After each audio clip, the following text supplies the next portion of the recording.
Mike, the memo that was reported yesterday by Yahoo, it had the first call to action to the NFL for being August 21st. What reaction have you gotten from the league? We haven't got any reaction just yet. Hopefully, have another meeting in the near future. Hopefully, something comes out of it. But it was just a thought of a lot of players coming together, having some ideas about how we can move forward and be able to impact the communities around the United States and the cities that the NFL teams are in. So this is just what it's about. Have you met with the league or anyone from the league yet? I haven't met with somebody in the league, but I know a couple other guys have already. So we'll see how that goes. See what comes out of it so far. And what's the response been? How would you characterize the league's response? I haven't. Like I said, I haven't been in the meetings. I've been on the West Coast, and other guys on the East Coast been kind of handling the meetings and stuff. How did you end up as one of the, I guess, four guys whose name was sort of on the letter? I was one of the guys who helped come up with the ideas and inside of the memo, and the other guys, Anquan and Malcolm and Tori. Those are some of the other guys who were on the call and trying to create it and talk about different issues that we can do. So, what would you like it to look like? What specifically with that month? What would you like to see, whether it's during the broadcast or? Yeah, it'd be like where people can wear like different shirts about equality, including gender, race, different issues around the United States that we can bring awareness to. They're pertaining to different communities around America, and it would be like just something like that where you wear a shirt, you talk about it, and people can bring awareness to different issues going around. So that would be the idea of one of the things. How did that idea come about? We just thinking about, like, we always have different months and we recognize different people or different issues in America, and we feel like that was a big issue, so we wanted to find a way to be able to recognize it and be able to have that conversation. People can find information on things that they want to get involved with, and that was the idea. What do you think the chances are the league does anything? I don't know what the chances are. Hopefully the chances are 100%, but we'll see.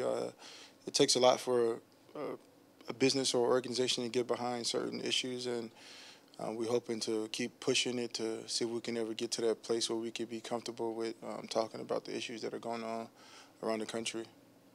The Yahoo story seemed to imply maybe that the NFL sent out that statement of support for you afterward because of the letter you guys had sent. Do you feel like that was a reaction to that at all? I don't know. I think Roger Goodell, I never had an issue with him. We always had a good conversation since I've known him, and so I think he just supports me as a person and a player. So I think that's what it really came from.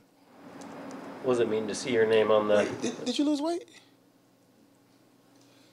I feel like you lost some weight. Yeah, it's nice. I didn't recognize. I didn't lost some weight. Sorry, I didn't want to stop that. Keep going. What does it mean to see your name on the list of top 100 influential African Americans? Oh no, it's definitely an honor to be able to have influence in your communities, not just the African American communities, but communities around the world and in the city. So I think it was a big honor to see that and be on the list like with those type of people. Only being a couple athletes on there, I thought that was pretty much a great honor to be on there. And your brother too. Yeah, it's pretty cool. Two brothers, that's very rare to be able to both be able to impact our communities at that. The gesture that Mike McCready made with the guitar, what did that mean to you?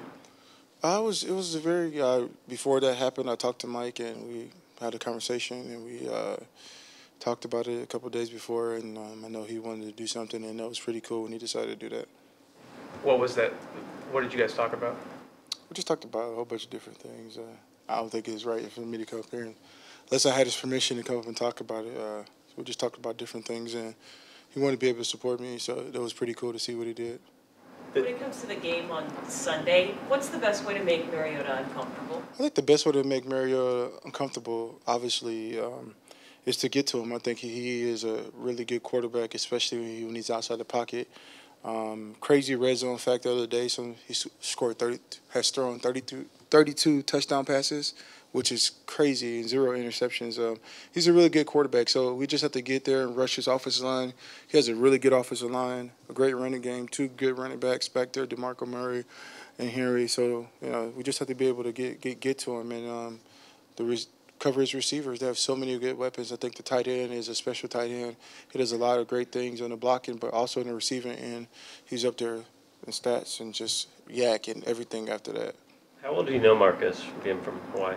I've met Marcus on several occasions. We hang around the same people in Hawaii. I see him all the time out there. So he's a really good guy, does a lot in the community, and also he's just a great person. And be able to see him since watching him in high school and watching him in the NFL, it's just been an honor and see him win everything. And now he's one of the top quarterbacks. So I'm going to have fun tackling him, obviously. Every time I see him, I'm like, man, I can't wait. And he's like, oh, you're not on the schedule this year.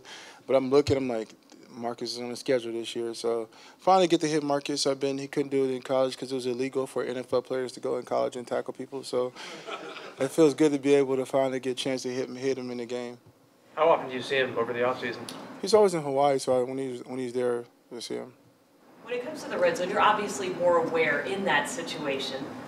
But is there something that needs to be done differently given the way Marcus responds in that situation? I think we just don't start trying to do something that we're not good at. I think we just stick to who we are as a team, whether it's offense or whether it's defense, not try to get too special, just do what we want to do, because at the end of the day, we are special players. We got special teams. So when we try to recreate something different, it kind of makes us get into a tough place. And I think now we just play the defense that we play in the red zone and just respect him as a player, but also don't fear him as a player. And I think that's how you go out and you dominate the game.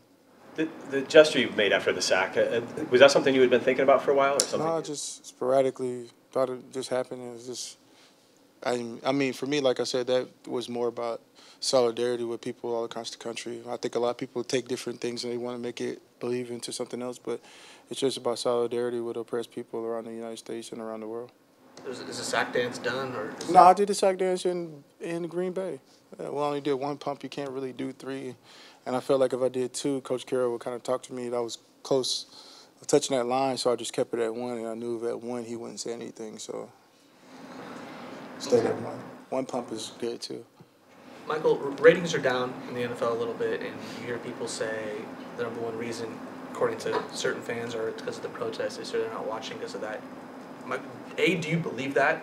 I don't think the ratings are down. They're making more money. The commercials are getting more expensive. Jay-Z just turned down the halftime show. They're only going to get bigger superstars. What is it, a $9 billion TV deal? I think it's only going to keep going up. I think the ratings, I mean, of course people want to say these issues are making the ratings go down, but it could be the poor offensive line play and the poor offensive play in the whole NFL right now that people are just getting turned off in the league because nobody watches the game to watch defense. People want to watch people score touchdowns. And a lot of offenses that you expect to score a lot, whether it's the Giants, people are just not scoring a lot of touchdowns right now, and people want to see touchdowns. So I think people are just getting tuned out of the game. And then you add on the poor offensive line play around the NFL, it makes it even worse. You go against offensive lines, obviously, since 2009 or whatever. I mean, what is different about it? I mean, can you tell I think what's it's the college coaches. I really think it's the college coaches. I think the college coaches, their schemes that they make are so pass-heavy that it's quick passes and the guys don't really have to block because you can cover up. You can cover up a quarterback. You can cover up the offensive line by calling the plays, quick screens, bubble passes, doing all that kind of stuff. And a lot of the guys don't ever have to block until they get to the NFL. And when you get to the NFL, it's too late. Everybody's hungry at that point. And so I just think it's the college. I think college, nobody's really running a traditional offense in college, and everybody in the NFL is running regular offenses, and in college, everybody's running spread offenses. You touched on Murray and Henry. What really stands out to you about their running back core? I think you look at Henry, he doesn't fumble the ball a lot. I think we look for fumbles, and he didn't fumble. Last fumble was in college. He runs tough. He's an outside runner. Obviously, he's a Heisman winner. Then you got DeMarco Murray, who's a Pro Bowl player, even with Dallas Cowboys. And everybody thought he was finished when he went to Philly, then came back and had a bounce-back year with Tennessee. He just has a special ability to be able to cut back. He has power. I think you put them together, they're just one of the top two tandems in the NFL as far as running back behind the Falcons. And I think they're a really good combo. How do you feel like your defense has played over 2 games? I think our defense has played pretty good, but I think we could be better. Obviously, when you win but you give up 150 yards, for us, to us, that's bad because we never really gave up that many yards. And for us, it's just bouncing back and keeping the teams from scoring a lot and just playing better. You can always be better as a defense, and I think that's what we're trying to be. We want to be as good as we can because if our offense scores 3 and they score 0, then we win. So that's the whole point, is to not let the other team score. And I think we're trying to get to that point where we don't really give up any points and continuously play great football. And it's kind of, we've been playing together for a long time, and it's hard to be at the top of your game for this long, but for some reason we got a really tight-knit group, and we're able to keep continuously transcending the sport in time because we just keep getting better and better with age. And I think we just have to keep playing the way that we know that we're capable of playing and using our brains and calling out the plays before they happen and just being able to talk the game.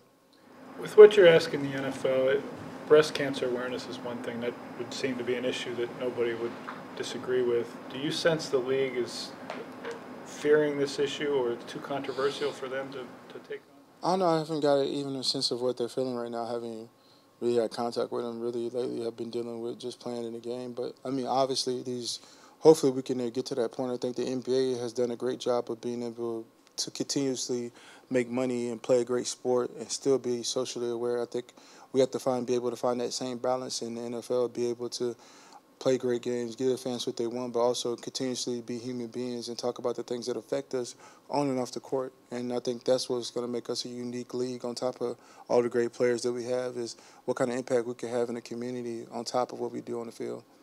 It's only been a few weeks, I know, but what has Sheldon Richardson brought to this defense? I think Sheldon's been a great asset to the team. I think he's a really good player.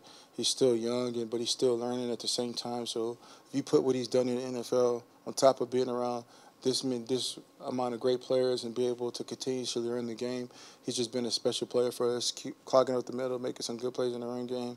I think he's going to continuously learn to play this defense because he came from a 3-4, and I think a lot of people forgot about that. Now he's in the 4-3, which is a totally different schematic scheme, and I think he's done a great job for us now. So we'll see what happens for the rest of the year. How can continuity on a defensive line help you guys? It's all about continuity in sports. You really cannot have continuity, whether it's the offensive line, the receivers and the quarterback, the running back and the offensive line. Just everybody has to be able to work together, and I think that's what you need, and I think that's what we're learning with Sheldon, learning with all the new guys, because we've been blessed to be able to play with guys for long periods of time, and like Mebane, Clem, and all these guys, Rube, and Cassius, and all these guys that's gone now with a whole bunch of new guys. So we have to continuously build up that continuity to understand, and I think that's what the hardest thing to do. But we're doing it, and we're fighting through it, and we continuously get to know each other, which is only going to make us a better group. You mentioned the NBA and just how the league kind of allows them to express themselves in certain ways maybe the NFL doesn't. Has anyone from the NBA reached out to you specifically and said like, hey, I like what you're doing, I want to try this, what do you think about this? No, we haven't really. I wouldn't tell you anyway, but not really. But we're just working, trying to see the best thing. Actually, I know that memo wasn't even supposed to be out. I think it was leaked, and we don't know how it got out, but it happened. So we'll see what. It's out? No, I think it's important that people see that players are not only being great players, not only being fathers, not only being teammates, but also being committed to their communities, not just in their city, but around the whole United States. So I think that just shows what type of players and what type of people we got in the league. I know a lot of times people look at the NFL and it's like, oh, they got women abusers. Well, we got some people like that, but over the top, we still got enough good players and enough good people genuinely in the NFL, and I think that's what it's going to be a blessing to be able to continuously have the impact in communities like that. Is it ever hard to balance wanting to do a lot of that stuff and then playing? I mean, I guess people wonder sometimes if you get distracted when you're taking on a lot of other. I think you get distracted. I think it just opens you up and keeps you awake and keeps you alive and into the now. I think sometimes as a person, you get consumed by your job and you feel you don't have any awareness about anything else that's going on. You're just so consumed. You just, you're a writer. You're just in the room. You got the dark on. Do you use a light? I think you use a light probably. Use a light. You got your little night light on. You write, and you just get, you're stuck in the room all day, and you forget about what's going on. I think sometimes as a player, you could do the same thing, but to be able to be awake and to be alive and be in the now and continuously understand is something I think is a blessing, to be able to have the ability to do your job and also to do more. You've kind of become the face of social awareness nationally in the last few weeks. I mean, has it surprised you, and do you welcome that role? It's surprising to me. I never expected to be in that role or try to be in that role. It just happened, and I think stuff happens on accident, but sometimes when stuff happens on accident, it ends up being a blessing. But I think to be able to just continuously have that talk and be able to talk about it with different people and have impact is super important to me, and I think it's you know, you never really. I know you know, you wake up in the morning, and you're like, oh yeah, I want to be the person that does this, but it's not how I woke up in the morning. It's kind of like I wake up playing with my kids, getting them ready for school, and just so, like I said, it just happened. But like I said, you just keep going and you keep growing with it as it grows. At this point in your career, do you look forward to going to a new stadium, or is it just another location, another game? I enjoy going to different cities. I enjoy going to the city and just kind of exploring every city. That's the thing I like about traveling with the team. Like, I never would go to Nashville, but the opportunity to go to Nashville, learn about country music and do all the other stuff, and learn about Elvis and wear cowboy hats and eat chicken sandwiches and stuff, and what's a hot chicken or whatever. I'm going to enjoy doing that in Nashville.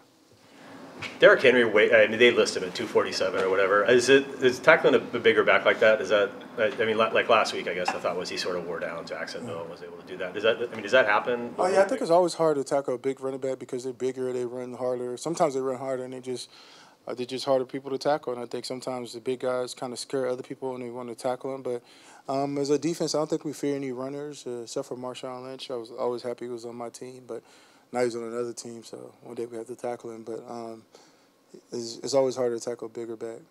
You fear Marshawn Lynch? I don't fear Marshawn Lynch. I don't fear you, Marshawn. I'm joking. Anything else? Thanks, Mike. Thank you, guys.